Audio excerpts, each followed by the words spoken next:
নমস্কার বন্ধুরা, the cooking হাউসে আপনাদের সকলকে স্বাগত। আশা করি ভালো আছেন। আজকে আমি ফের একটি নতুন রেসিপি নিয়ে হাজির হয়েছি। আজকে আমি তৈরি করব খুবই পুরানো ফেমাস একটি স্ন্যাক রেসিপি, চিকেন এগ কবিরাজি। আমি এখানে 3 পিস চিকেন নিয়েছি বোনলেস, সেটাকে পেস্ট করে নিয়েছি। এরপর কড়াইতে সাদা তেল দিয়ে তাতে গোটা একটা পেঁয়াজ কুচি দিয়ে চিকেন পেস্টে দিয়ে দিয়েছি। এরপর আদা রসুন কাঁচা লঙ্কার একটা পেস্ট বানিয়ে 2 চামচ দিয়েছি তার মধ্যে। এরপর ধনে পাউডার, জিরা পাউডার, গরম মশলা, আন্দাজ মতো লবণ, হলুদ গুঁড়ো দিয়ে ভালো করে কষিয়ে নিয়েছি। 2টো ডিম সিদ্ধ করে গ্রেট করে নিয়েছি।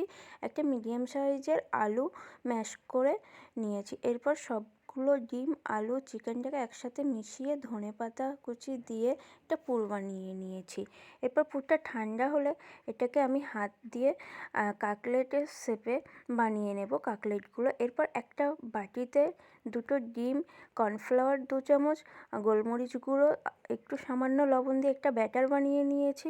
কাটলেটগুলো ব্যাটারে চুবিয়ে ব্রেড কম্পাসে ভালো করে মাখিয়ে এরপর কড়াইতে সাদা তেল দিয়ে তেলটা গরম হলে আমি কাটলেটগুলো একে একে ভেজে নেব।